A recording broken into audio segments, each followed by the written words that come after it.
好事会被看见。台北金标为电影展征件开始。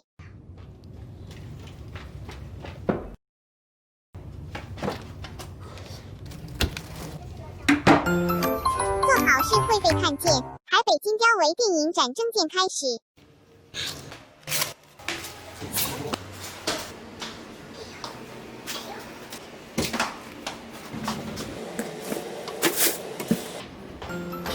做好事会被看见。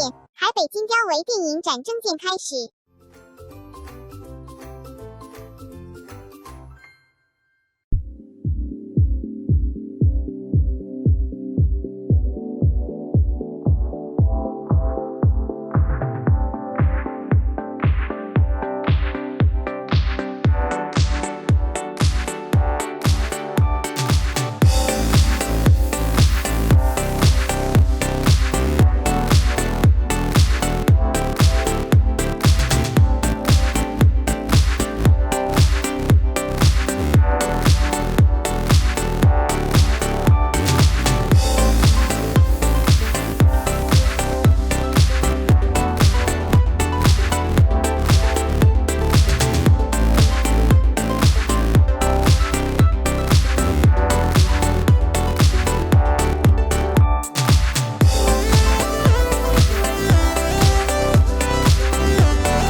好事会被看见。台北金标为电影展征件开始。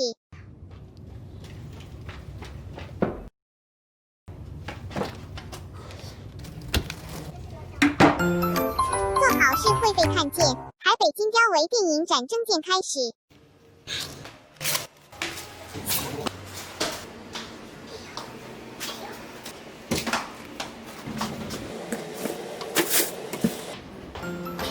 做好事会被看见。台北金标为电影展征件开始。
好事会被看见。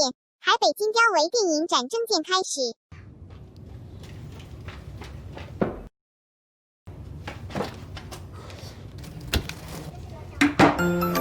做好事会被看见。台北金雕微电影展征件开始。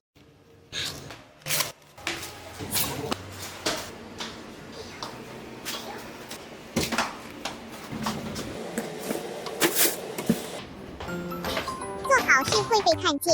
台北金雕微电影展征件开始。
好事会被看见。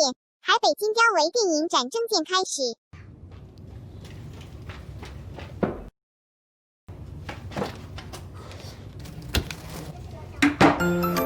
做好事会被看见。台北金雕微电影展征件开始。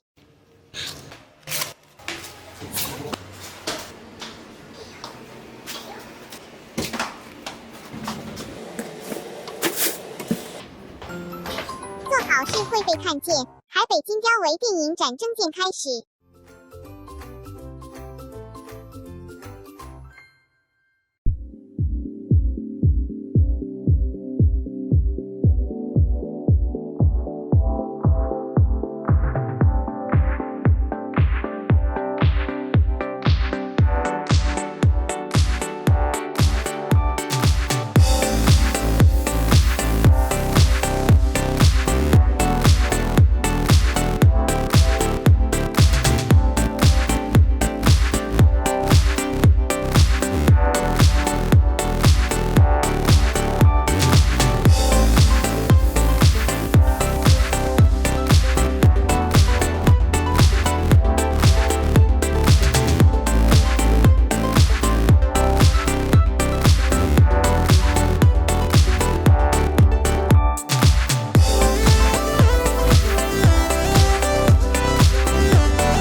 会被看见。台北金雕微电影展征件开始。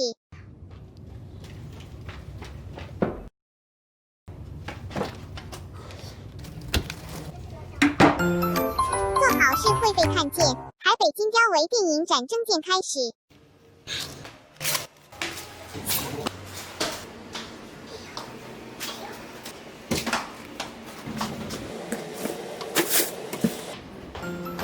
做好事会被看见。台北金雕微电影展征件开始。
各位来宾朋友们，大家好！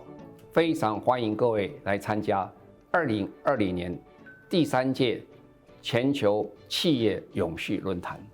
这是由永续发展目标联盟来主持，由台湾永续能源基金会来执行的大活动。过去3年中，我们看到整个世界跟台湾在永续发展方面进步的非常多。即便是在今年 COVID-19 肆虐的时候，全世界在这个时候不断的在永续发展上有很多的进展。特别是在这段时间，我们观察到，从欧洲到美国，有关 ESG investment， 它的数量不但没有减少，而且还增加。可以讲是说，全世界都很关心，而且很正视这个问题。那么今天我们这个会议呢，因为 COVID-19 没有办法请到外国的贵宾到台湾来实体的参加，因此呢，我们特别制作这一段线上的论坛。我们一共邀请了10个国家15位贵宾一起来分享他们在这一方面的经验，他们一个想法，他们的心得。我相信未来这段时间，各位经过收看，可以增加非常多的想象与努力的方向。那我们这次的主题分3个方向，第一个是讲的 innovation， 第2个是 inclusiveness， 第3个是讲 investment。那我们都了解，如果没有 innovation， 我们不可能让世界有所翻转，会有进步。所以不管从制度面上、技术面上、市场面上，这都是我们有很多可以讨论的空间。那么在 inclusiveness 方面，很重要的是说，我们绝对不能够遗漏任何一个国家或任何人。因此呢，我们要从社会的各角度上去看，特别对弱势团体的照顾。那我们也看到台湾最近几年，在企业、在医院以及在大学里面进展非常多，但我们也看到很多偏向的地方受到照顾，这都非常值得鼓励的。第三个就讲 investment， 到底翻转需要非常大的经费，这个经费要来自各方面，所以我们也要彻底的讨论哪些是责任型投资，哪些是所谓 impact investment， 哪些是机构性的投资等等，这都是我们要所讨论的地方。那未来这段时间，我相信各位经过这些专家们的说明分享之后，一定会很有收获。那希望我们大家共同努力来让这世界更美好，让企业更永续。谢谢。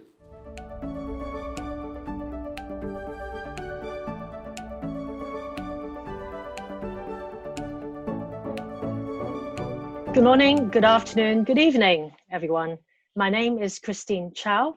I am the Global Technology Lead and Head of Asia and Global Emerging Markets at EOS at Federated Hermes International. Welcome to this seminar.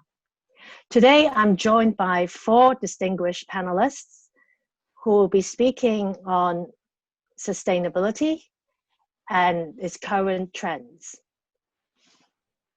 First of all, I would like to introduce the 4 of them. First, Professor Kanji Tanimoto. Kanji has over 20 years of experience in corporate social responsibility. His key research interests include the relationship between business and society, corporate social responsibility, social businesses, and social innovation. He is also the founder and president of Japan Forum of Business and Society.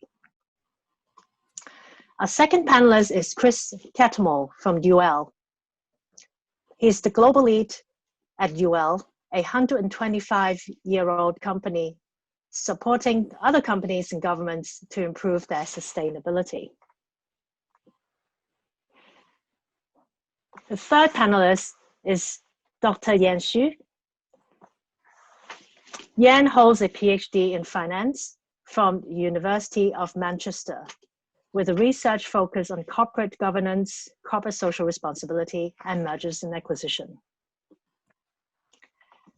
And our fourth panelist is Chitra Hepburn, Executive Director and Head of ESG APAC MSCI. So I've had the opportunity to actually go over their content ahead of this. And being someone like myself who have been working in the investment management industry for 23 years, I have thought of a few questions that I hope you'll find interesting too. So amongst the 4 panelists, I can probably group them into 2 different subgroups. Chris and Kanji, their content focuses on the current trends of ESG and sustainability reporting. And both the ISS and MSCI research content focuses on the current progress of where we are, especially from an investor perspective, as well as ESG rating. So I'd like to start off with my bit of the session with a short presentation. Can we have the next slide, please? So what do global investors say about the different reporting standards and where we are at ESG? You can see here that I've included our CEO, Saka, who has mentioned that actually ESG is actually very simple in some way. It is about understanding the long-term sustainability of a business with a view to allocate and steward capital for the long term. In principle is very simple, but in practice, we still need to be able to set up metrics and targets and indicators to help us understand progress. And here I've also included Larry Fink, the CEO of BlackRock, and what he says about how we can take that next steps is to understand the different accounting standards and also framework. And this is one of the key questions we're trying to answer here at today's panel discussion. Is there are so many reporting standards. What should companies do, and how should they think about the different reporting standards? Next slide, please. Actually, from a Hermes perspective, the way we look at ESG has also been, we've been stepping up through not only engagement, but also in the way we vote companies. So you can see that, for example, in 2019 and last year, the number of environmental and social matters related engagement have gone up to a total of over 50%. Whereas a few years ago, a lot of our engagement was still governance related, which now stands at 31%. And you can see that corporate engagement is not separated from, for example, public policy engagement, because when we engage on, say, climate change, we also engage at the public policy level, talking to government representatives, NGOs, and also different regulatory and also UN and OECD platforms to understand what we need to do to move the whole industry forward in terms of energy transformation. Next slide, please. When it comes to reporting standard, you can see that actually in September, there were two important documents that were published online. Well, the first one is the statement of intent to work together towards a comprehensive corporate reporting. So this was published by the Impact Management Project. Impact Management Project has been working with the different reporting standards out there, including SASB and GRI, and TCFD, CDP, and integrated reporting to understand how do they actually relate to each other. As you can see here, we've got a conceptual framework of how we are making sense of the standards from the financial accounting as the base and the core of what we are doing and evaluating companies, to more broadly from an enterprise value creation perspective, from in to outwards way of looking at a company. And then more broadly, the TCFD viewpoint is to look at what is material for sustainable development, and obviously linked to the SDG goal as well. Next slide, please. So for companies to try to understand these standards, it's actually not that difficult if you look at it from this perspective, from a core to the outer circle to the more broad sustainable development angle. What is important to note, however, is actually what is the dynamic materiality. Because as an investor and shareholder representative, I always get asked, what is the ESG metric of a particular issue or theme? I always try to explain that nothing is static. There are a lot of sustainability issues that are fluid, is rapidly developing. So for example, one of the topics that I've been developing with my colleagues in the past 2 years is on responsible AI, artificial intelligence, and data governance. And as you can see here, SASB has also just started a consultation on including data privacy, content governance online on social media as an emerging ESG metric. So for companies who are really trying to do ESG well and sustainability well, would really need to focus on not only what the reporting standards say, but where they're traveling to. What is going to be new, what is going to be important to company could be very different 5 years from now. Another important document that was published in September was the IBC and World Economic Forum report on looking at value creation metrics, in which this particular report has highlighted 22 metrics with a mapping from GRI and SASB and TCFD that helps companies to understand how the different indicators are related together. And you will see in the panelists' introduction a little bit more detail about these different standards and how they have evolved from Chris and also Kanji. Next slide, please.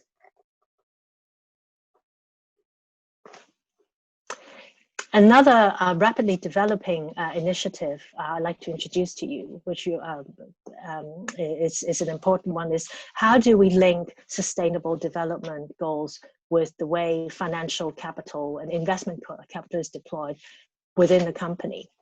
So the CFO principles on integrated SDG investment and finance were launched and publicly launched during the UN 75th anniversary week.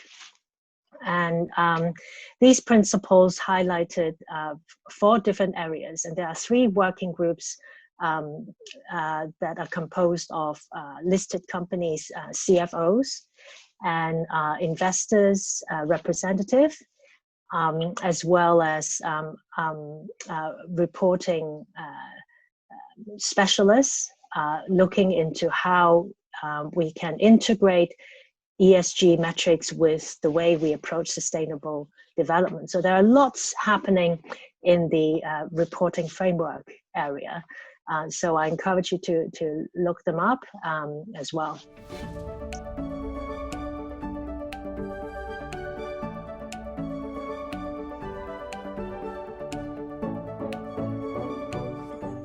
Hello, this is Kanji Tanimoto speaking.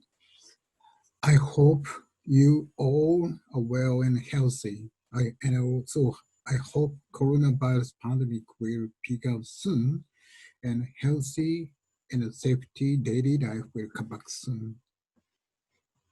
Okay, this time, I'm very much honored to be invited to talk at the Global Corporate Sustainability Forum 2020 in Taiwan. At first, I just want to introduce myself briefly. My name is Kanji Tanimoto, and a professor of business and society at Waseda University. And I've ever been teaching at the National Taipei University, here, NTPU, for the last 4 years. But this year, unfortunately, I'm not able to visit the NTPU again. But next year, I hope to visit again to teach the younger graduate students. I have been researching in the business and society basically, and the corporate social responsibility and social business and social sustainable innovations. This is today's content. Okay, so this is my first part. The COVID-19 pandemic has caused the worldwide disruption all around the world, from the struggling and the confusing economy and the society. We are facing the next questions. How do business make a renewed relation with society? How do business improve the CSO, responsible and sustainable management in the age of post-corona? Okay, at the beginning of my speech, I say that we should relearn lessons from the Forerunners Association. The first one is the founder of the Patagonia in the United States, well-known Eugene Chien, insisted in 2004, without a healthy planet, there are no shareholders, no customers, no employees. Another one is American conservationist David Brower said like this: there is no business to be done on a dead planet. Okay, there can be sustainable business without healthy environment and society. Okay, the point of my talk today is the company which has been positively working on CSR sustainability issues and the global risks since before the corona pandemic, they can positively respond to the corona COVID-19 in general. Okay, let me confirm the global challenges since before the corona, pre-corona. For instance, uncertainty of economic policy, geopolitical risk, continuous sustainability issues like climate change, poverty issues, and human rights issues. And plus, the post-corona challenges are especially the medical and healthcare issues and educational challenges, and also the economic assistance to SMEs and the poor people and disadvantaged people, and the industrial reconstructing. And also we must support the ICTs to all the people. Okay, back to my point, and there are two types for responding to CSR movement. Positive adaptation, passive adaptation is the first one. This is just following the recent trend, CSR trend, and adapting the best practice of CSR management. Another one is the strategic assumption, strategic application to the CSR. Some companies making strategically reasoned policy for their CSR are positively, innovatively tackling the sustainability issues, sustainability challenges.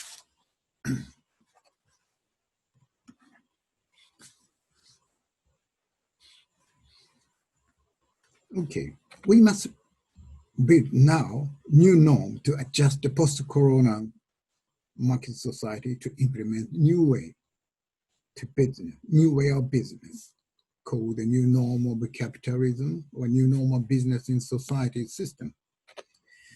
This is not back to the previous situation.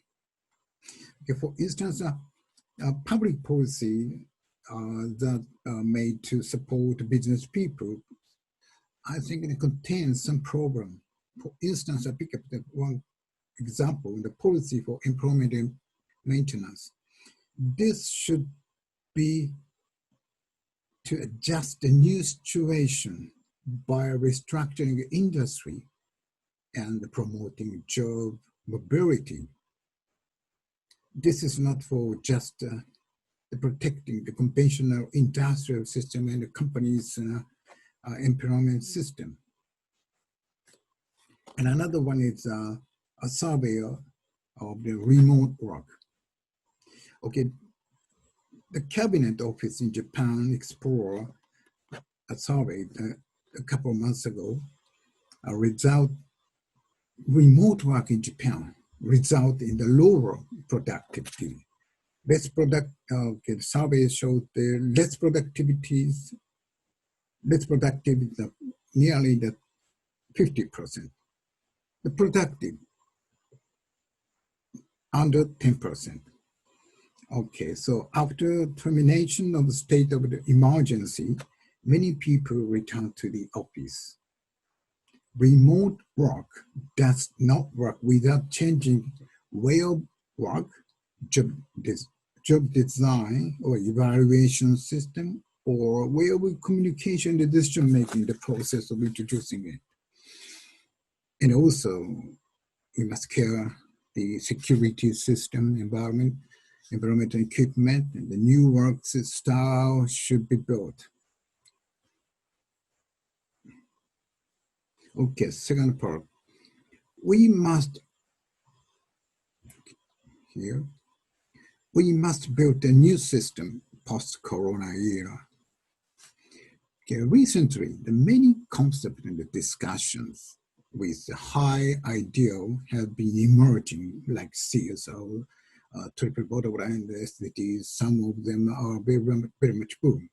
However, for instance, the CSR, we can see the lack of positive response and a constructive commitment to CSR. For instance, too many CSR guidelines and norms. It's a formalistic approach, pretending the implementation, sometimes the disguise compliance. So I pick up some buzzwords. The first one is the shareholder capitalism. Okay, many people know the Business Roundtable in the United States announced last year the new statement on the purpose of the corporation. And this shows stakeholderism. And also the World Economic Forum, Davos conference, criticized the shareholderism at the beginning of this year. Okay, corporation overturned the old policy statement, corporation's principal purpose as maximizing the shareholder return. Statement moved away from the shareholder primacy to the commitment to all stakeholders. This is demanded just now in this era of post-corona. However, this type of discussion has occurred periodically for the last couple of decades like the questions of who owns the company, what the purpose of the corporation. Periodically, we reflect the shareholderism and commit to the meeting the needs of all stakeholders. So we can see the lack of the constructive commitment to the responsible management or responsible corporate governance system, not just making a signature on the CSR or the corporate governance guideline or code of conduct. The second one is the triple bottom line. John L. Kenton started to insist on TVL in 1994, but he claimed recently TVL has failed to bury the single bottom line paradigm, not being successful even after a quarter of a century. TVL is not just an accounting tool. TVL is not measured only in terms of profit, but well-being of people and healthy of our planet. The TVL goals was a system change, okay? Putting forward the transformation of capitalism. It is originally intended the genetic code, economy, environment, and social, a triple helix of the change for tomorrow's capitalism. SDGs, also the buzzword. 17 goals, as we know. SDGs require a company to set a long-term view by making a collaboration with stakeholders, relevant stakeholders. These are the same with the post-corona's business management. However, SDGs also boom, and many people most companies do what others do style, just jump on the bandwagons.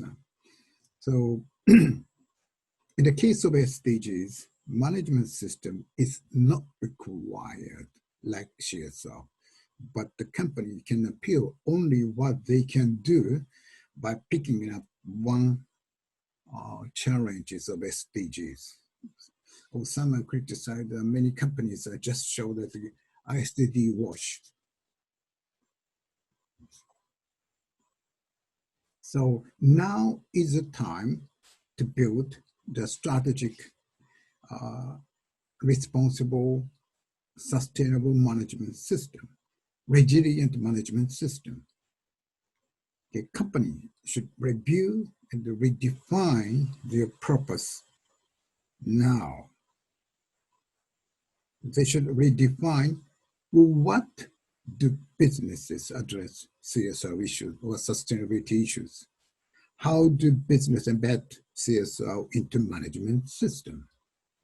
How do businesses build the long-term value and create a new market? Every companies are required to build sustainability and a resilient system that deliver the stakeholder return, both financially and non-financially. Okay, not just follow the tide of the day. I mean that not just signing the international initiative like the TCFDs and RSPOs and not changing the name of the department of the companies periodically. CSR department, next CSV department, now the sustainability department. Okay.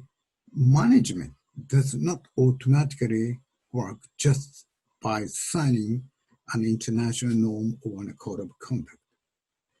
I mean, the top management is needed to show new vision. How do they construct a sustainable society? How do they contribute the sustainable society? They need a philosophy to rebuild the company with responsible competitiveness. So some researches show that for instance, a company which make a good relationship with stakeholders shows their resilience for shareholders, and also decline share values. Another one is a company with a long-term view and a sustainable strategy has struggled with the COVID-19 pandemic better than the others.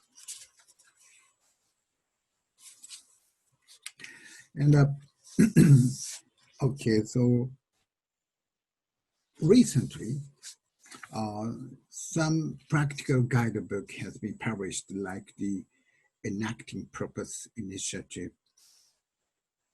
or the Business Roundtable show how 1 year later purpose of the corporate capitalism statement. They redefining how CEOs put the principle into practice. The point is the intent is not by itself enough.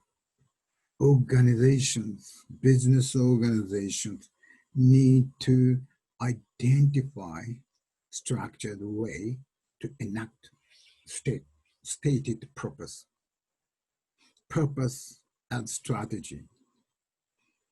So they must reset the purpose of the companies and missions and values and visions, and this is a very basic thing, but we must focus on again these basic strategies with the top managers' philosophies.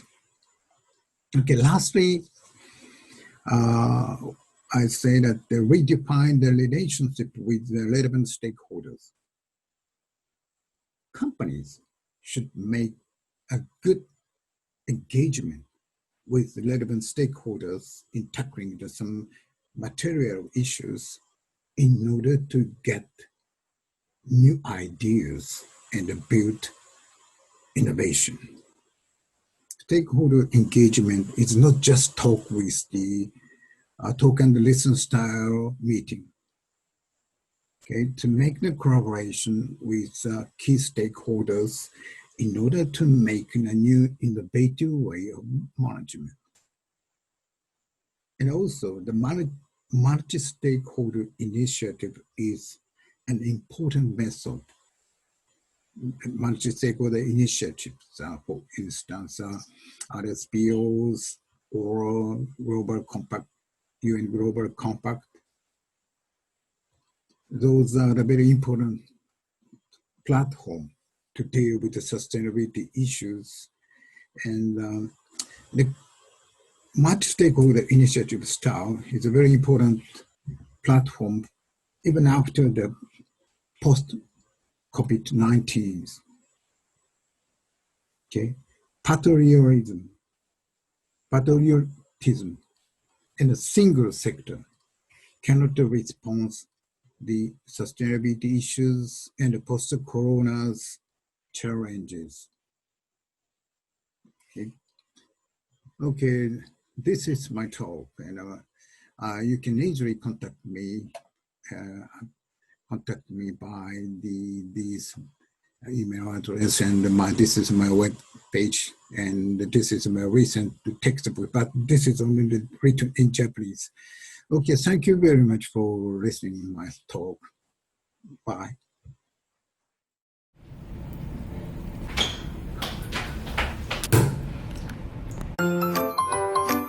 做好事会被看见。海北金雕微电影展征件开始。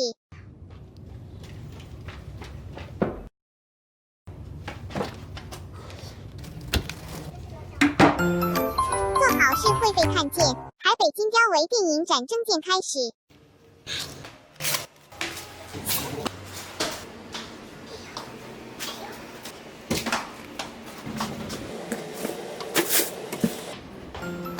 做好事会被看见。海北金雕微电影展征件开始。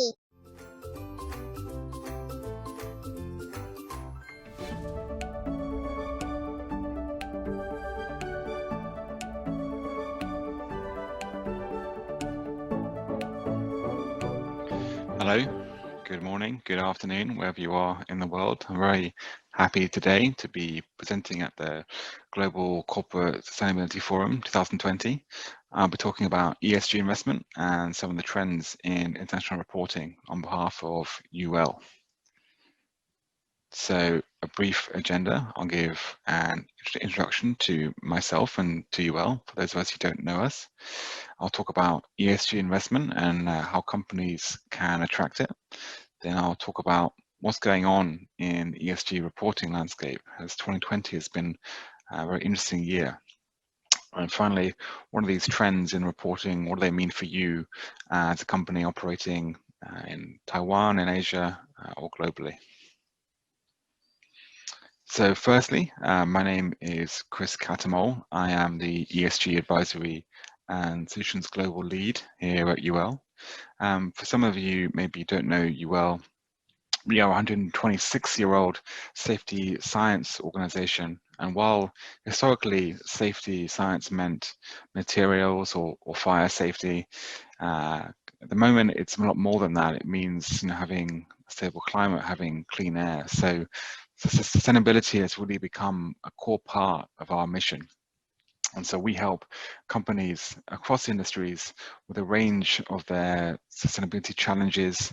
So from our core services offering the testing, inspection, certification of products through to more enterprise-wide advisory, learning development, and software solutions. So I sit within UL's Environment and Sustainability Business Unit, and we provide services across the ESG value chain here. So what I'm going to do is talk about this from left to right. So we provide carbon emissions data capture reporting solutions for really small SMEs, so that large upstream supply chain partners can assess their scope 3 carbon as well as other metrics for their reporting to, for example, CDP. Our core historically has been working with companies of a range of different sizes, from SMEs top 2 to the really large multinationals, to collect, validate, manage, record and forecast their ESG data for a range of purposes.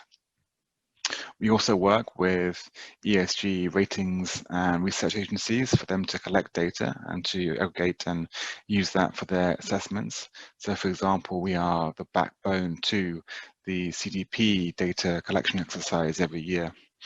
And finally, we provide the software and advisory for asset managers and asset owners to collect, manage, and integrate ESG data into their portfolio management. But for today, I am going to focus on reporting companies, so be they listed, SMEs, or otherwise. So next, I'm going to talk about ESG investment and how to attract it. So as we all probably know, global ESG investment has been growing at a pace of the past 5-10 years. Here you see data from the Global Sustainable Investment Alliance. 15% year on year between 2012 2018. Most of its growth has been driven by Europe and the US, and part of that gap in Asia is a lack of data. But we know that Taiwan especially has been doing a lot on ESG, so really setting up a strong foundation for the development of domestic ESG performance. So GRI reporting since 2015, the first Taiwanese ESG ETF released last year, the ratings portal released in July, futures contracts, and improvements in corporate governance as assessed by the Asia Pacific Corporate Governance Association. And of course, lastly, mandatory TCFD reporting from next year, which I know is in the front of mind for many companies listed companies in Taiwan. So ESG is becoming big globally, and it's going to become very big in Taiwan. So what do ESG investors want? What are their objectives? So we see 4 key objectives for ESG investors. So firstly, it's to use that non-financial data to increase risk-adjusted return, because these data can impact or provide an insight into enterprise valuation. Secondly, ESG data can incorporate asset owner preferences. So what I mean by this is asset owners sometimes would like to exclude some industries such as firearms or tobacco, and ESG data enables them to do this. Firstly, sustainability in itself is a strong growth trend. So you can see the example here of no meat diets or the burgers which are meat free as being linked both to health claims and also to sustainability around the meat industry. And finally, investors do sometimes want to drive real improvements in corporate sustainability performance across different stakeholders, and this ESG data enables investors to see how companies are doing in this journey. But what do they require in order to achieve these objectives? And it's basically data. So data which is decision useful, that is, it can be shown to drive change, enterprise valuation, or in sustainability performance. It's high quality. So, historically, there have been problems with the quality and accuracy of data. So it needs to be relied upon in the same way that financial data is used for company analysis and evaluation. It needs to be comparable so that companies within the same industry or within the same country can be compared. It needs to be consistent over time so that investors can see trends in companies. One of the most interesting things around the development of ESG investment is that investors now are moving away from exclusion-based criteria for companies and now looking more at momentum. That is, which companies are improving their ESG performance year over year, quarter over quarter, and they are seen as good investments. And finally, data which is relevant or financially material, that is, which will materially impact the first objective around increasing risk-adjusted return. So now we're going to talk about how different kinds of data are relevant for those 4 investor objectives on this scale. So high on the left and lower quality on the right. So we'll start with basic corporate reporting, and as you all probably know, this varies very much in quality because there are no, apart from national requirements from exchanges, there are no mandatory reporting requirements on corporate. So some's very good and some can be very, very poor. Linked to that obviously are the national regulatory requirements, and here there are significant differences between jurisdictions, between EU, US, Asia. So again, difficult for investors to rely upon because there is that range of reporting. Next, we have the rise of alternative data. So for example, this would be satellite images looking at factories, understanding output, or social media posts from company employees. And the key thing here is this data is typically outside the control of a company being assessed. And historically, this data was a bit of a mess, but now there are startups and firms who are using artificial intelligence to organize, rank, and provide insight to investors using this alternative data. So actually, it's moving up the data quality spectrum towards the left-hand side. Next, we take a big shift left, and we look at ESG frameworks. So these provide a principle-based approach for companies to report on complex topics. So the TCFD on climate change is a prime example here. And these are a lot more useful for investors because they provide a consistent basis for comparison, albeit there is some flexibility in categories of disclosures, for example, under TCFD.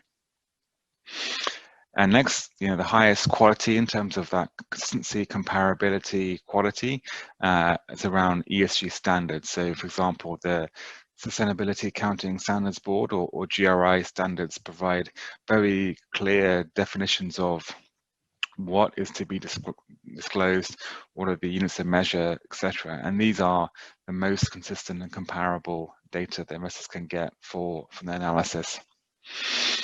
Next, we have the ESG surveys. So these go beyond typically what's asked in a ESG standard by asking for data which may be non-public, and so can give more insight from companies to the survey providers, thinking here about the Dow Jones Sustainability Index or the CDP submission. The challenge here, of course, is that not everyone has access to the data, and so it can be challenging to make comparisons between companies for those without access. And the final emerging form of communication that we see are commitment mechanisms. And I'm talking here about international bodies which set up standards for specific topics. So the science-based targets initiative, which sets targets for climate change for companies, is a good example here in showing what companies are really moving the needle on specific topics. And investors can use these examples of commitment mechanisms to benchmark companies across industries. So what's going on in ESG reporting? And it's been an action-packed year. So I'm going to start here going left to right chronologically. So firstly, in January, the Taiwan Stock Exchange lays out mandatory TCFD reporting requirements, which has been obviously an advanced country versus some other ones. But we know many other countries are considering TCFD as part of their national exchange requirements. Then we have Larry Fink and his annual letter to shareholders, and he called out specifically SASB and TCFD as preferred reporting. So interesting here, you have an alignment of interests from the national security regulators and of major investment. And when BlackRock says something, being the world's largest asset manager at 7.1 trillion US, people listen. I think also other comments he's made around companies who fail to do enough on sustainability disclosure, including SASB and TCFD, may be divested. So really clear directive there from the world's largest asset manager. Then moving on to March, we have the publication of the EU taxonomy. So the EU getting super detailed on what activities are and which are not green, obviously focused on companies based in the EU, but any company which has significant operations or business dealings with the EU can expect to feel the impact of the taxonomy starting next year. Next, we have the announcement of the SASB GRI joint roadmap. So a welcome announcement given these two organizations previously had somewhat of a frosty relationship as they define materiality differently. And then the big announcement among 5 leading standards and frameworks providers in the IRRC around the shared vision for comprehensive reporting, and that vision acknowledges the differences in materiality, but also talks about the shared purpose of the vision in trying to more closely align the non-financial with financial reporting, and also taking account of the international securities work on integrating ESG standards into international requirements. So truly a landmark occasion, and we hope to see more on the details of how that's going to be rolled out as we go forward. Next, New Zealand makes TCFD reporting mandatory for financial firms, so another country making TCFD reporting mandatory is going on the back of that trend. Then we have the announcement of the informal working group on nature-related financial disclosures, so different to the TCFD, which takes a narrow view of carbon and climate change. This nature-related working group focusing on a wider range of natural impacts, so biodiversity, for example, soil erosion, and we hope to see more from them as they get integrated into this international ecosystem of reporting frameworks. Then, most recent, well, one of the most recent has been that the Big Four, the World Economic Forum and the International Business Council, releasing their Sustainable Value Creation White Paper. This references many of the existing frameworks and standards, so the CDSB, GRI, SASB, etc., but also includes some new KPIs and disclosures. So it'll be interesting to see how companies adopt or not this new standard, but it's also good to see that the CDSB, GRI, SASB, CDP group call out this IBC standard in their shared vision of reporting document. And then finally, and perhaps a bit of a rogue choice on this list, but as it's not actually a reporting standard or framework, but the UN Global Compact recently released its business benchmarks. And this is important because the UN SDGs originally designed for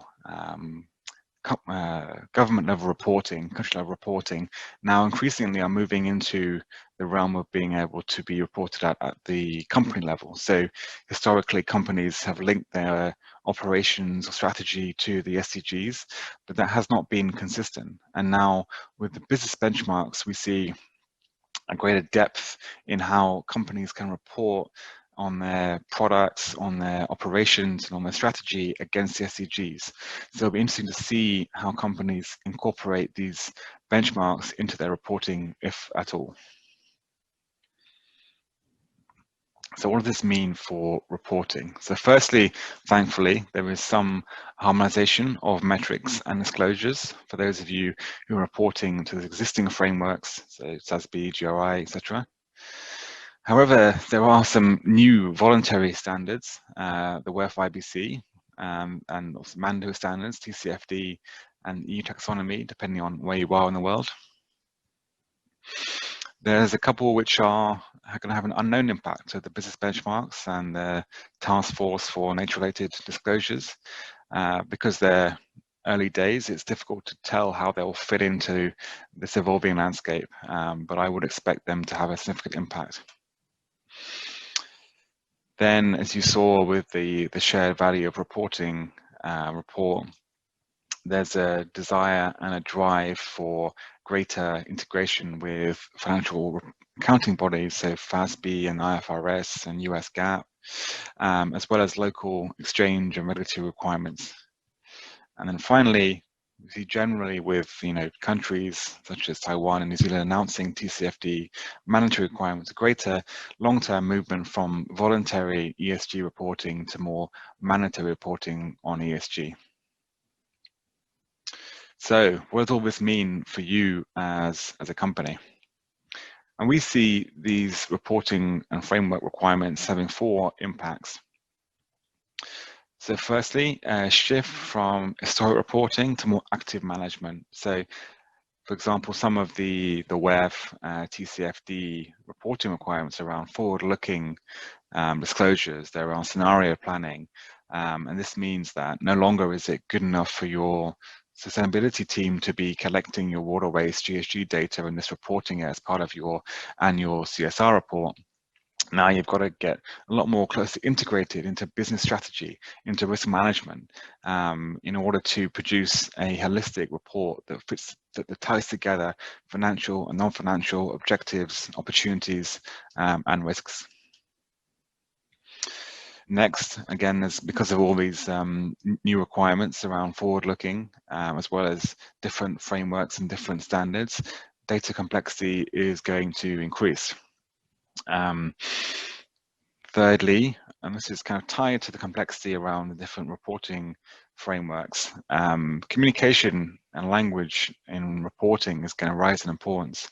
So thinking here specifically around how do you as a company communicate reporting on ESG to the first objective, or one of the objectives around helping your investors achieve a financial return versus reporting around general stakeholder impact outside of financial return. That's going to be really important as we see the next generation of CSR reports coming in the next 5-10 years. And finally, I think this may be most important, is a focus on data quality and validation. You know, as investors are now using this data in their portfolio management, it has to be of the highest quality and relevancy. So no longer are Excel-based approaches towards ESG data collection acceptable. We're going to see increasing focus on systematized solutions with built-in validation and checking so that they are of the same quality as your financial disclosures. That's everything in my presentation for today. If you do have questions, do feel free to reach out to me. Thank you very much.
When I was going through the ISS and MSCI presentation, something really jumped out at me, especially in the context of Taiwan, is that according to ISS research, the investors and companies have a notable mismatch on expectations regarding directors' accountability for failure to assess and integrate climate change risks. Well, ultimately, it comes down to board accountability and effectiveness. So I want to spend a little bit of time talking about what investors are expecting from boards, from companies.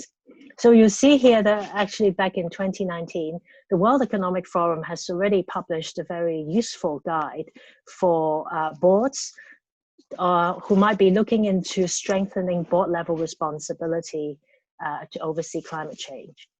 So you will see that when we talk about climate change or climate governance in the TCFD 4 pillars, just to remind you, the 4 pillars are the metrics and targets, and then there's the climate change strategy, climate change risk management, but also climate governance. We found that it's the climate governance as a piece that really needs to step up, especially for the companies we've come across in Taiwan. In the ISS research, it also talks about that, for example, Taiwan is on par with the UK on climate strategy, and score ahead in greenhouse gas emissions targets action plan. So how come the perception of UK companies being more advanced still exists? I think a lot of it lies in the way the board is driving climate activities and strategy, and how a company is going through transition. As you can see here, the few different bubbles have highlighted what is expected from boards. So the board is expected to oversee the strategy and managing climate risk. We encourage companies to provide more training to board members to help them better understand the issues. Not every board has to have climate change expert on the board, but the access to the expertise is absolutely vital.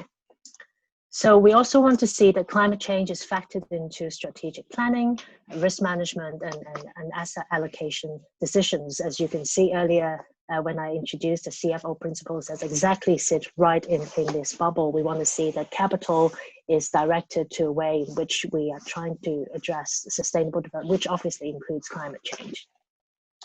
Governance is also about providing the right incentives across the company to support the goals of the Paris Agreement. So we encourage companies to try to link executive remuneration and integrate performance evaluation with climate change goals of the company, so that everyone in the company is working towards the commonly understood goal.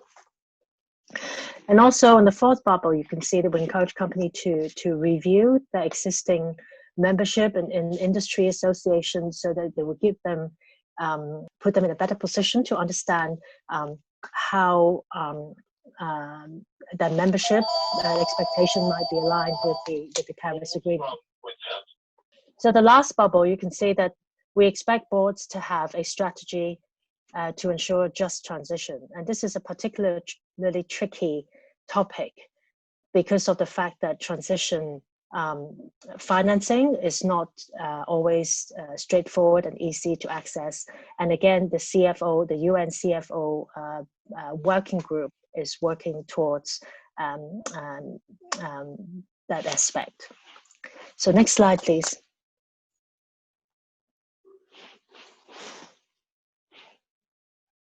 And when it comes to improving climate change governance, you can see that there's different ways of achieving that. Increasingly, we're seeing shareholder proposals, shareholder resolutions and campaigns that are addressed at encouraging companies to step up.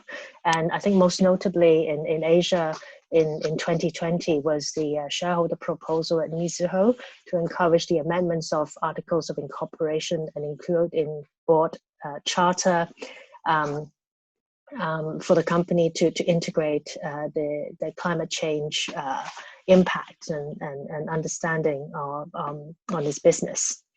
It is also possible to strengthen climate change governance by encouraging the audit committee to take into account climate risk audit assessment, and encouraging the third-party auditor to work more closely with the audit committee members.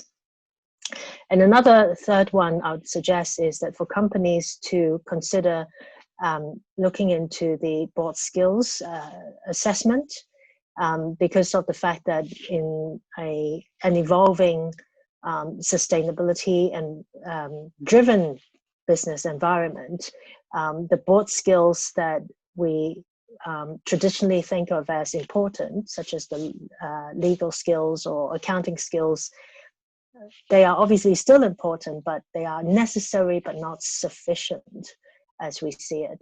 We need a lot more diverse set of skill set, whether it's cybersecurity or climate change or others.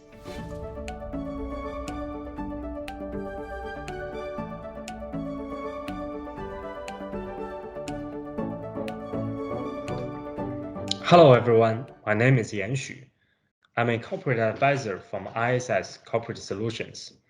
Our organization helps corporate issuers meet the growing demands of incorporating governance and sustainability principles across the enterprise. I'm very excited to join the Global Corporate Sustainability Forum today to discuss the recent trends in sustainable development. Unfortunately, given the current situation of the pandemic, we wouldn't be able to join the forum in person this year. I look forward to meeting you in Taipei next time. Next slide. Before starting my presentation today, I would like to give you a brief introduction of ISS Corporate Solutions, as well as clarify the nature of ISS and ICS.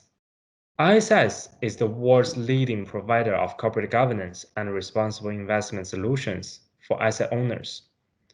ICS is a wholly owned subsidiary of ISS. ICS provides advisory services, analytical tools, and publications which enable companies to improve shareholder value and reduce risk through improved corporate governance and E&S practice. Next slides. My presentation today includes three major parts. The first part discusses why ESG matters for investors. The second part focuses on demonstrating the evolving investment policies of institutional shareholders. The last part highlights the ESG performance of key regions in Asia. Next slide. So in recent years, ever-increasing emphasis on environmental, social, and governance risks has taken business decisions beyond the traditional scope of capitalism. We have observed sharp increases of news coverage for sustainable investing, the growth of responsible investment assets and strategies. We also noticed that the number of signatories to the UN-supported principles for responsible investment increased significantly. Without any doubt, ESG is now already at the front and center of investors' desire. Next slide. All the data has shown that today, responsible investing is already the new normal. So based on the most recent GSIA Global Sustainable Investing Review, as we can see from the table on the left side, the scale of ESG investments has increased dramatically since 2014.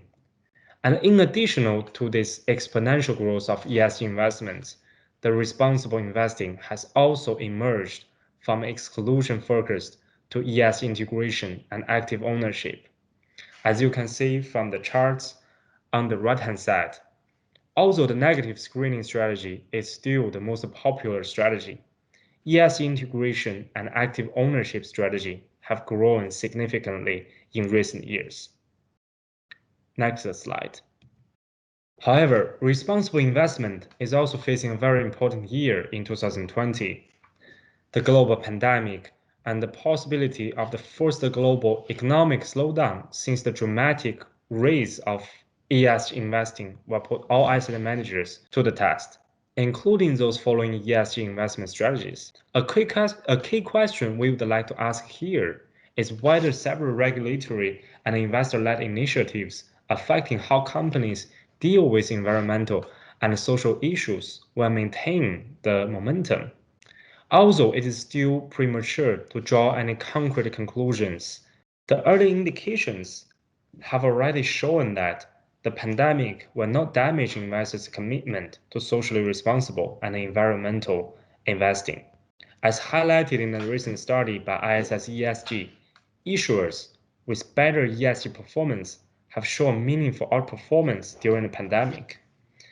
If we have a closer look at the chart on the left-hand side, the global benchmark series has declined 8.4% year-to-year through May 25th this year. Meanwhile, ISS ESG benchmarks have declined 5.6% for the ISS ESG Screen Series and 7.1% for the ISS ESG Prime Series.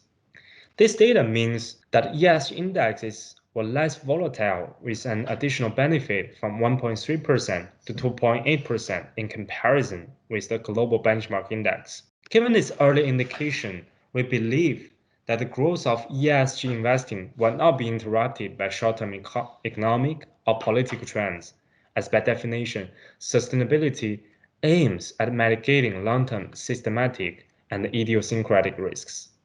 Next slides. Given this increased recognition of ESG risk among investors, more and more investors started asking how they should modify their existing investment strategies to take into account ESG factors.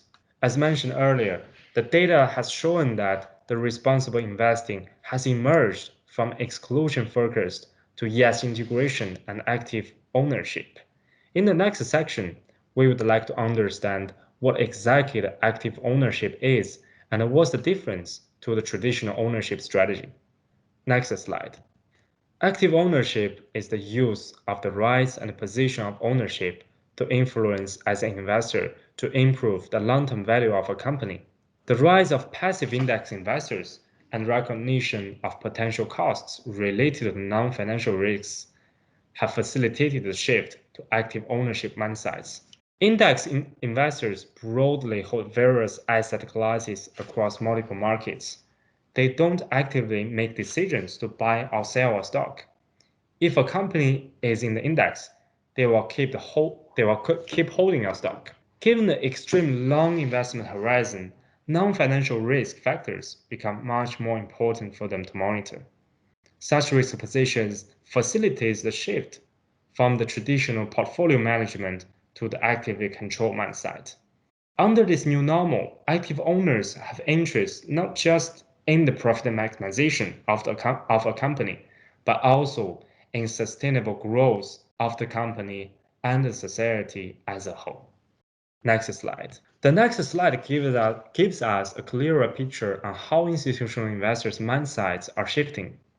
As a reflection of a company's ability of sustainable growth, a company's ESG performance attracts increasingly more attention from the active owners.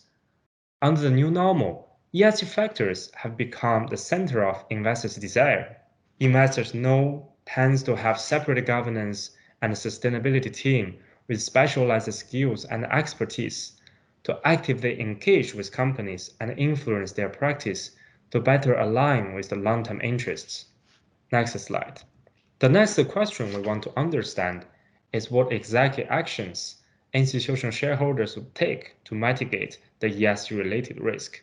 Each year, ISS conducts an annual policy survey to evaluate potential policy changes globally for the next policy season. Institutional investors, public companies, corporate directors, and all other interested markets constituents are invited to respond to this survey.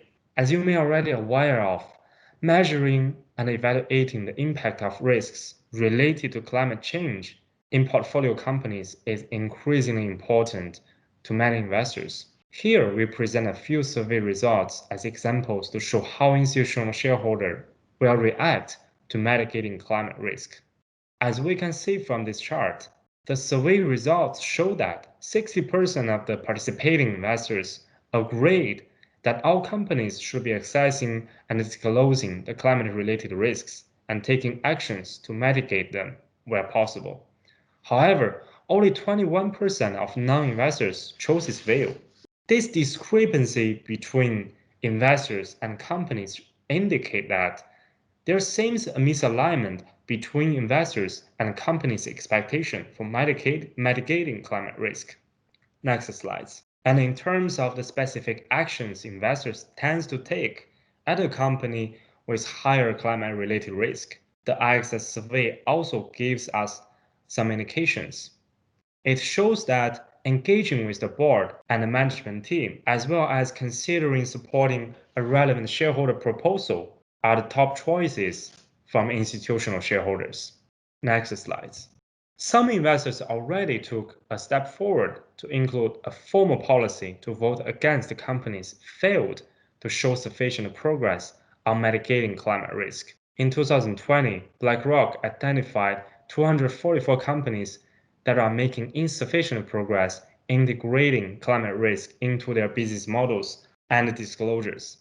Of these companies, they took voting action against 22% of them. The remaining 191 companies have been put on a watch list. These companies will have to face the voting risk against their management team in 2021 if they are not able to show significant progress in terms of managing climate risk. Next slides. Apart from understanding the increased scrutiny on the ESG risk, it is equally important to know how exactly investors measure a company's commitment of improving its ESG disclosure and practice. There are several different standards on the market. The Sustainable Development Goals is one of the widely recognized standards. However, the ISS survey shows that only 56% of investors consider the SDG framework to be an effective way. Next slide. Among other standards, SASB and TCFD standards appear to stand out. When we look at the table among investors who do not consider SDGs as the most effective standard, 82% and 70% of them choose SASB and TCFD standards instead. Next slide. While SASB provides industry-specific standards for the disclosure of material sustainability topics to investors, TCFD provides an overreaching four-part framework applicable regardless of sectors to reflect the company's governance, strategy, risk management, metrics and targets related to the specific topics of climate risk. SASB and TCFD factors are also widely applied in ESG ratings. For example, ISS ESG ratings products, including ENS Quality Score and ESG Corporate Rating, use these standards as a part of its methodology to evaluate a company's ESG performance. From my own experience working in ISS corporate solutions, we also notice an increasing demand from companies to comply with these standards. We often work with companies to navigate issues related to SASB and TCFD factors, as well as conduct a gap analysis to help companies enhance their ESG performance and disclosures in general. Next slide.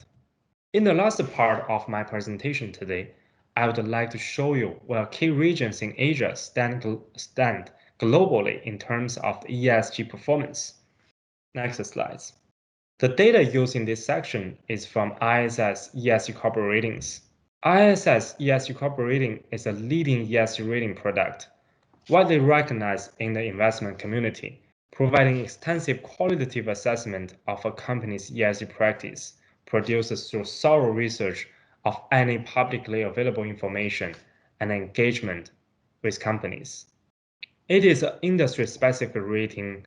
It accounts for sector-specific factors and impact of industry on different ESG metrics. And the ratings also include controversy-based screening of companies, for example, including environmental damage, respect of labor rights. ICS allows you to research your peers' practices and stay ahead of best market practice. Next slides. So in this study, we include 5 key regions in Asia, including Taiwan, Hong Kong, Singapore, Japan, and South Korea, as well as US and the leading regions in Europe. As we can see from the chart, the blue bar shows that European regions have overall better ESG ratings.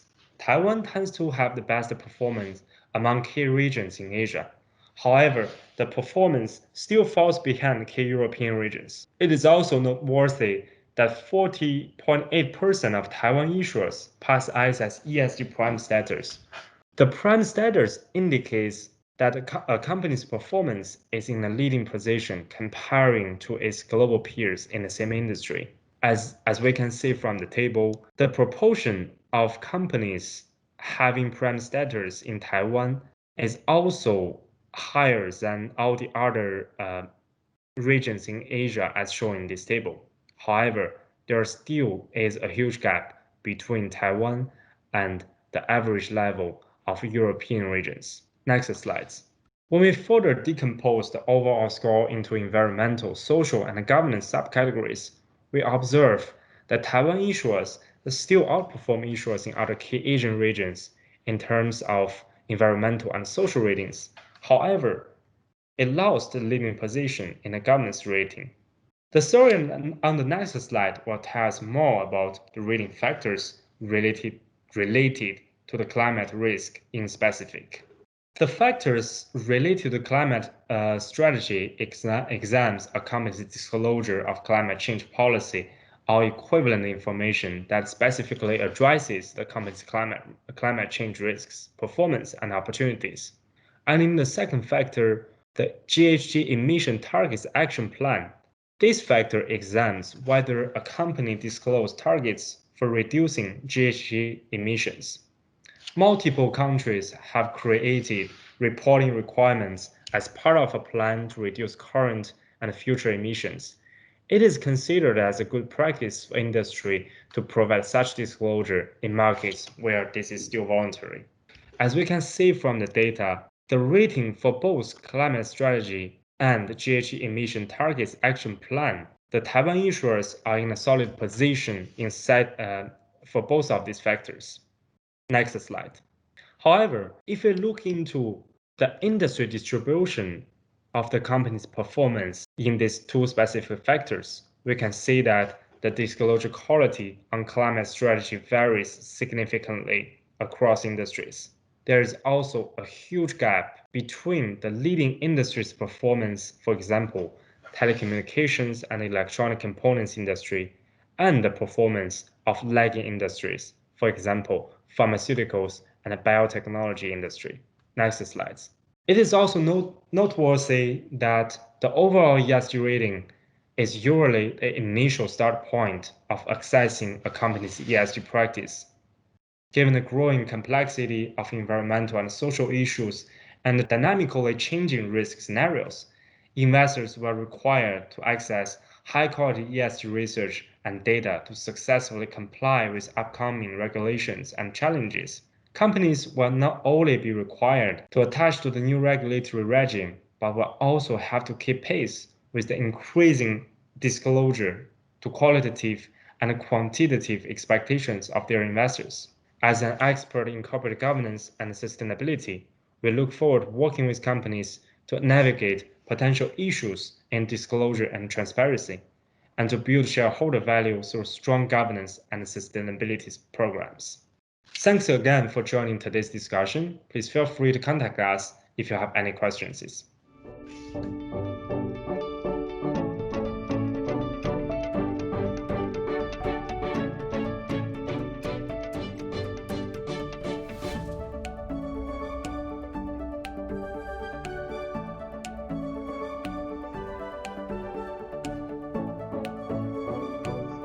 Good evening, everyone. My name is Chitra Hepburn, and I'm head of ESG and APAC and coverage for MSCI. Today, I'd like to introduce a few thoughts on what we're hearing from institutional investors around ESG as well as climate change. So one of the things that we pride ourselves in at MSCI is our ability to be able to read what's happening in the market, because obviously we deal with a lot of data and a lot of our clients as well are active in this area, and they constantly give us feedback on what they would like to see happen in this space. It's evolving very quickly, as you probably know, in APAC in particular, but we are seeing generally a very marked change and perhaps an explosion on all things ESG related this year, post-COVID. So without further ado, if I may introduce MSCI to you for a couple of minutes. Some of you might be aware that we have been doing ESG related work for many years. In fact, our index, the KLD 400, is already 30 years old, and it was the first sustainability index of its kind. We were also the first ESG provider to assess companies based on industry financial materiality, all the way back in 1999.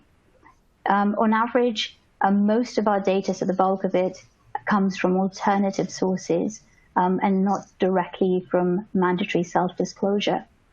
So we have a global company. So we have more than 1,500 ESG equity and fixed income indices, 200 analysts that are focused entirely on ESG, as well as a broad ESG ratings coverage of nearly 14,000 issuers, representing more than 680,000 securities. We also have been voted best firm for indices since 2015. And we have established our leadership position in Europe, the US, as well as now Asia Pacific. Our analysts that cover ESG typically are specialists in one area or the other. So it might be geographical, or it might be industry specific. It might be themed, like carbon or climate. Overall, we have more than 6 analysts that contribute to a particular rating or a report in any case, no matter what size of report it may be. So why do investors use ESG rating? It is financially relevant. What we have seen in the last few years, particularly I'd say the last 5 years, is that we have a lot more data now to validate that from. But the data that we did a research on for over 10 years, we took the data that we had on ESG and on our issuers, and we found that companies with a higher ESG rating had on average higher profitability. So they had their cash flow channels were much healthier. We saw the gross profitability to be in the higher quintiles. We also saw that there was a lower tail risk. So there was the drawdown frequency was largely diminished in the ESG top performers. What we also saw was there was a lower systemic risk in if you looked at the volatility of these ESG performers. And that led us to the conclusion that we definitely see that connection between ESG performance and what is financially relevant and the materiality of it. We've also seen that investors have demonstrated a willingness to act, as in putting their money where their mouth is. What we can see here on this chart is there's about $250 billion that has been allocated to investments that track or are benchmarked to the MSCI ESG equity and fixed income indices. Of these that are notable, particularly in this part of the world, we have GPIF in Japan that started with 3% of their domestic equity in the MSCI Japan ESG Select Leaders Index, as well as the well-known MSCI Japan Empowering Index. In Taiwan, as you may know, you have the BLF 2.4 billion that is actually tracking the ACWI ESG Factor Mix Index. Further down south, we've got New Zealand Super, that's taken 40% of its passive equity portfolio tracking the MSCI Custom Low Carbon Index. All of these are examples of where we've seen large investors, asset owners, looking to mimic some of the results that they have seen in top performing ESG instruments. So why now? ESG has been around, as we mentioned, we've been working on it for so many years, but why now? Why is it relevant today?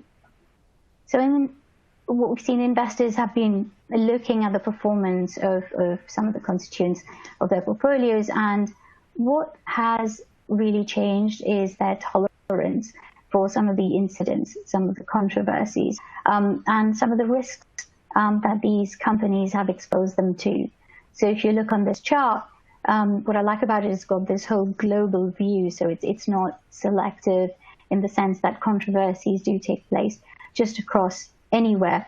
And the ESG issues that are involved here could be anything from accounting to product safety to health and safety. Particularly these days, when we look at health and safety, that's changed immeasurably since COVID. I'll talk a little bit more about that in a moment. But the examples set here are but a handful. There are many more. So I think investors are all the more wary of the risks that they're exposed to when ESG considerations have not been taken into account.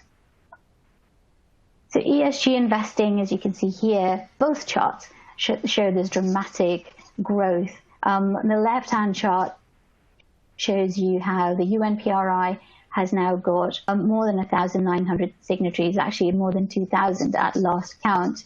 And the right-hand chart also shows the year-on-year growth, so 101% in this case, of the ETF, AUM that are tracking MSCI ESG indices.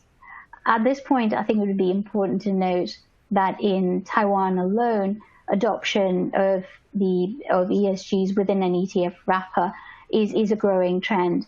So we hear both from institutional and retail investors, there's a growing appetite for ESG to be incorporated. So the first ESG ETF was launched by Yuanda in August 2019. But we're now seeing a growing adoption across the ecosystem, not just ETFs, but also with TypeX. So most notably, Cathay launched the Cathay MSCI Taiwan ESG Sustainability High Dividend Yield ETF in July, just this year in 2020. And a couple of data points that you may wish to note. So it was the largest equity IPO in the history of ETFs in Taiwan, raised more than 210 million within the IPO period.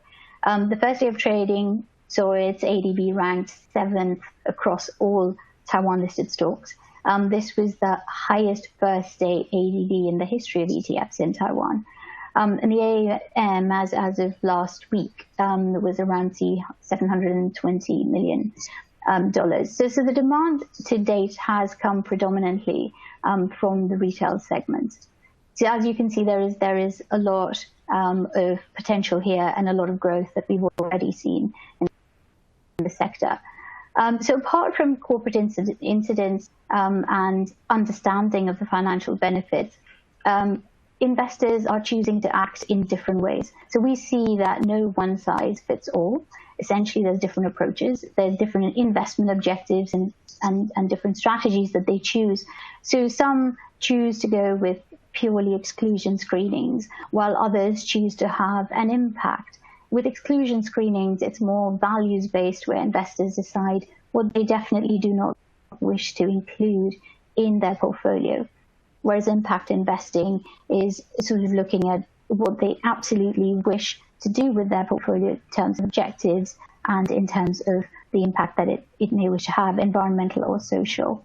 ESG integration is where we see a lot of the more seasoned investors transitioning to, where they look at their entire investment process being linked with these ESG filters.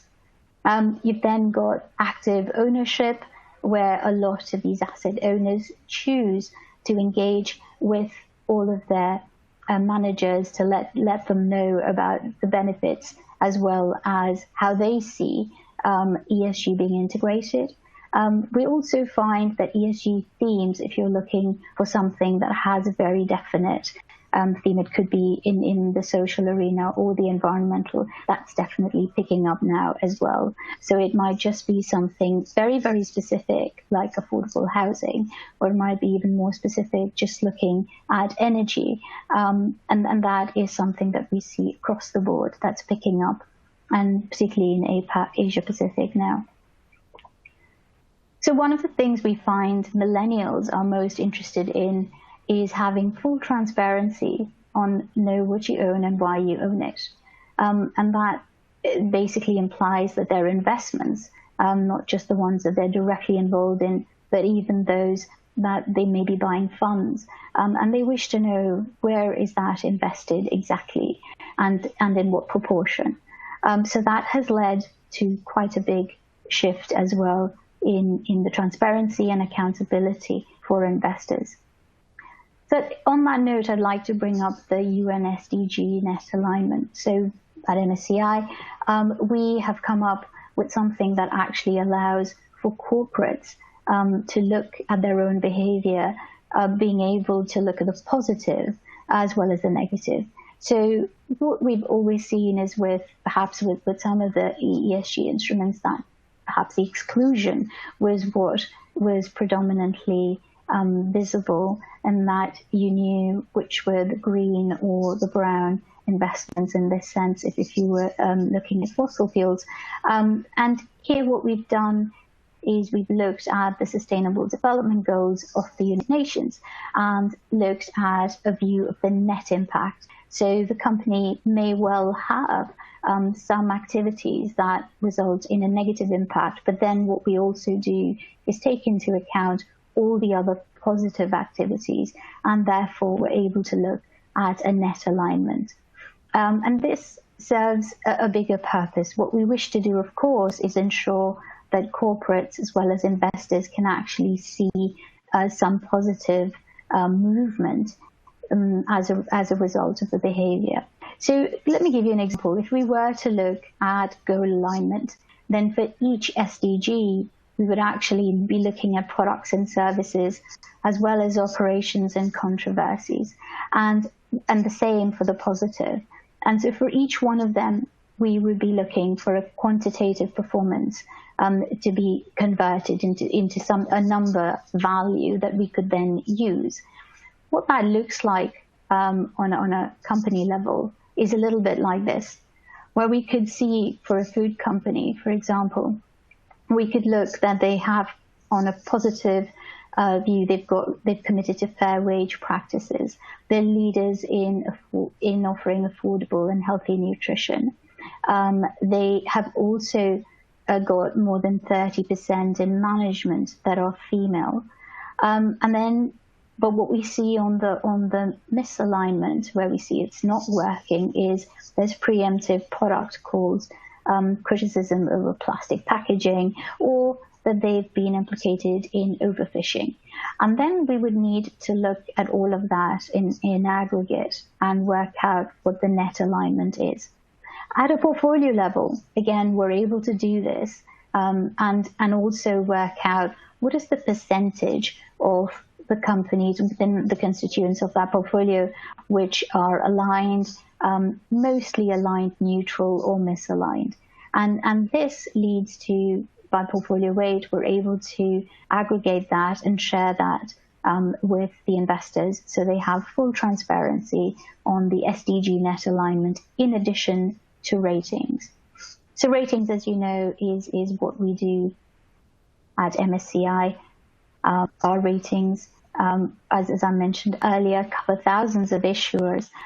But within those ratings, what we tend to do is have our peer comparisons, so they're industry peer comparisons, and therefore there is no excluded industry. We rate all industries equally, and the rating itself, be it a AAA or a CCC, is basically that peer benchmarking that you see within that industry.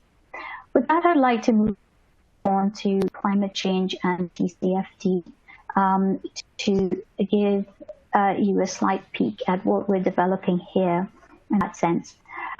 So climate change, I would probably quote something from the World Economic Forum, which says that the last 5 years we've seen that we're on track to be the warmest on record, that natural disasters are becoming more intense and more frequent. And that last year we witnessed unprecedented extreme weather throughout the world. Global temperatures are on track to increase by 3 degrees before the end of the century. And that's twice what the climate experts have described as the limit to avoid the most severe economic, environmental, and social consequences. So with that, this chart is actually very helpful because what it shows you is that we're looking at, on one hand, on the yellow boxes, we're looking at the physical risk that portfolios are exposed to. And then on the other hand, in the blue box, we're looking at transition risks. So let's say, for example, that policies change, and policies change dramatically towards enhancing certain features that would allow for companies to exhibit better behavior when it comes to climate change, then the exposure to that transition risk would be a lot higher. Should that policy change not be as severe, then what we would look at is the exposure to physical risk in the yellow boxes. That would be definitely more increased in this sense. And therefore, one way or the other, whether we look at physical risk or transition risk, there is definitely going to be a challenge that companies and investors are going to face. So the TCFD, as I'm sure you're all aware of, the Paris Accord and as well the Task Force for Climate-Related Financial Disclosure, just to align ourselves on what they do, they provide a framework for companies and other organizations to be able to develop these disclosures that are climate-related and financial in nature through their existing reporting processes. What they cover altogether are in 4 buckets. So you have governance, strategy, risk management, as well as metrics and targets. Today, most investors are familiar with the TCFD, and if they happen to be UN PRI signatories, then they are, let me just go to the right slide here. If they happen to be UN PRI signatories, then it's mandatory. As you can see on this chart, you have right from 2017 when it started and to when it became voluntary in 2019, it has escalated very quickly to becoming mandatory for PRI signatories. To go back a little bit in terms of looking at the physical risks that my portfolio, your portfolio might be exposed to, this is how we've defined it at this point. Just very generally, you could be looking at extreme heat and cold, wind gusts, and depending on the industry, that particular issuer might actually have a positive or a negative effect due to some of these chronic changes, chronic physical risks. And on the acute side, we definitely see a huge change. This year in particular, there have been wildfires worldwide. We've looked at coastal flooding and cyclones. So that's definitely been something that's been proven over the last 12 months. So what we try and assess is the portfolio's vulnerability to climate change scenarios. We've always had carbon footprinting, which is backward looking. It looks at emissions based, it looks at companies' behavior in the past and what that then amounts to in terms of either carbon footprint or carbon intensity. What we're able to do now is use a tool called Climate Value at Risk, which is more forward-looking and returns-based in that it runs scenarios based on those degree changes of temperatures, and it's able to then pull out an output of what that scenario, the potential outcome on the valuation of that issuer might be, and therefore what we feel the net present value might be after having run it through a time series of 10 years in the future. So investors find that particularly interesting because they've always been able to look at the carbon footprint, look at emissions and intensity. All of this is easily captured, easily measured, in fact. And the exposure that you see on geographies with stringent carbon regulations, that would come a little bit further down when we're looking at transition risk. So on this particular chart, you can see that we have, for example, the carbon emissions as well as intensity, both included in our assessment. But on the left-hand circle, the actual market value, when you look at the companies that contribute to all of that, is relatively small. So it's less than 15% in this sense. However, what they actually contribute in terms of carbon emissions is almost inversely proportionate. So it's about 83% in total. And the sectors where we see most of this is in utilities, materials, and energy. So this is an important metric for us to be aware of and for us to bear in mind. What we're also looking at is the portfolio's adaptive capacity. So how are they managing that carbon footprint? Is it on trends to get lower as the years go by? Have they actually got aggressive targets and objectives on where they wish to be in 5 or 10 years' time, and therefore policies that are actually in line with those targets where we can see forward momentum? And then how do companies compare to the peer set? So within their sub-industry group, how do they actually compare and how do they look? So as you can see here, again, we've been able to aggregate that performance and look at whether there'd been aggressive efforts in green, where we've seen some effort, which is the bulk of it in yellow, and where there's no effort, which you can see in red. And so between the total carbon emissions, as well as energy consumption management, that's where we see the biggest difference. So energy consumption management and operational efficiency are definitely doing a lot better than, let's say, carbon emissions, or for that matter, the adoption of cleaner energy, which is in the middle. The other thing that we have seen come to light during COVID particularly is the exposure to brown activities. So you have, this is the green versus brown argument, where we're looking at fossil fuels, so thermal coal, conventional oil and gas, and where we see the exposure there as compared to other forms of energy, or where we see where power generation has come from renewable sources. And so here again, I think the data is particularly interesting because during COVID, obviously, apart from the fact that some of the fossil fuel prices dropped, what we also saw, because of less usage, we were able to very clearly identify which companies had that exposure to the brown activities.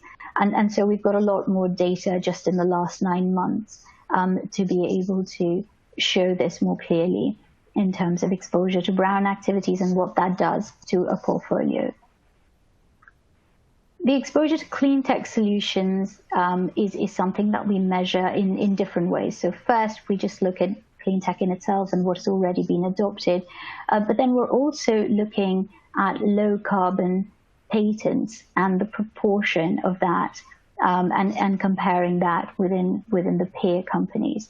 So whilst we've seen quite a lot of clean tech adoption in Europe, we're trying to look for more momentum here in Asia Pacific, particularly when it comes to sustainable water, or for that matter, green building or alternative energy.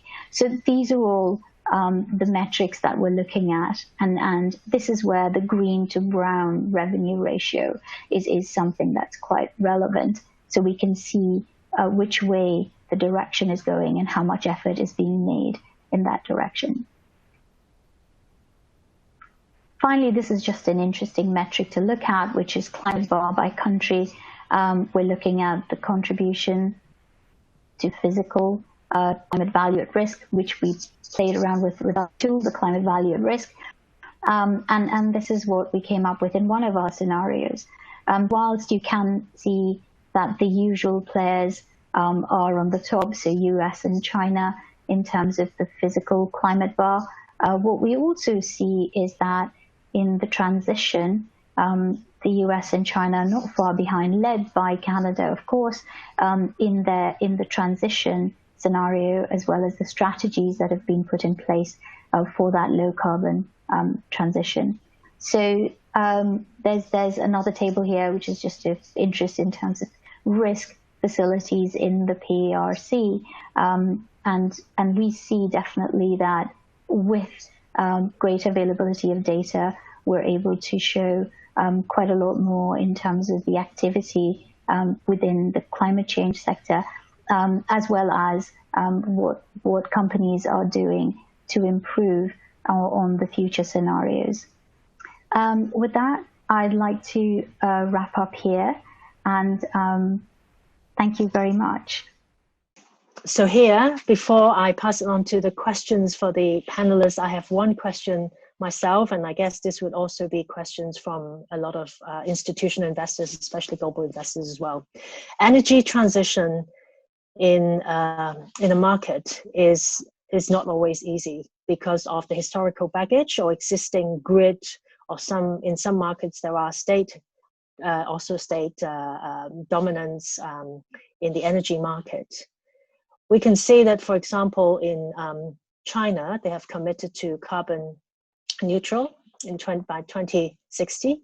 And I think that very soon we're expecting to see Japan committing to net zero by 2050. Given how advanced and progressive the Taiwanese government and the different regulators are in Taiwan, how should we work together to encourage a more rapid energy transition, making sure that renewable energy is more accessible and more affordable to a wider range of companies that can help Taiwan to achieve, hopefully, net zero by 2050. Thank you very much.